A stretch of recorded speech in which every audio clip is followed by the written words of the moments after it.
Kaum muslimin yang dirahmati Allah, sekarang ini sedang hangat tema konspirasi terkait dengan wabah Covid dan vaksin. Tetapi yang perlu kita ketahui bahwasanya perlu dibedakan antara konspirasi sains dan konspirasi bisnis terkait dengan wabah dan vaksin. Konspirasi sains yang dituduhkan oleh sebagian orang ini tidak benar. Penganut teori konspirasi mencampur adukkan dan memukul rata bahwa semua yang terkait wabah dan vaksin itu konspirasi semuanya.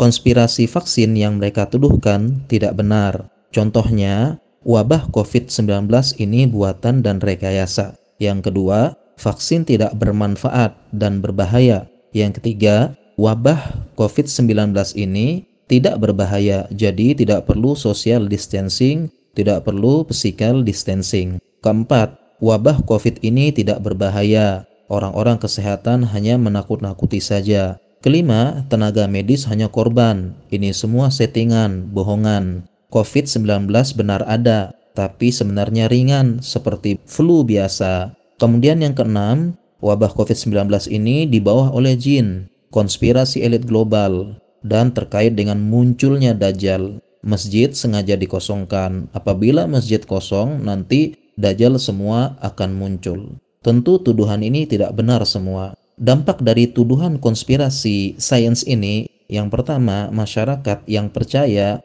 jadi meremehkan anjuran social distancing dan physical distancing yang dapat mengurangi dan memutus rantai penularan COVID-19.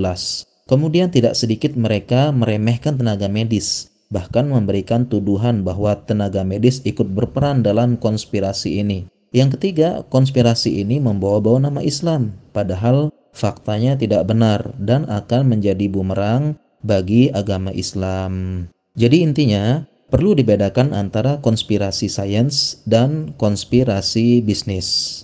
Konspirasi bisnis yang memanfaatkan wabah pandemik ini bisa jadi ada. Konspirasi bisnis ini hampir ada pada semua dan bagian sendi kehidupan. Konspirasi beras misalnya, konspirasi rokok, konspirasi bisnis, dan memang ada yang memanfaatkan untuk oknum-oknum tertentu. Jadi sekali lagi bedakan antara konspirasi sains dan konspirasi bisnis, dan inilah yang dipukul rata oleh pencinta teori konspirasi.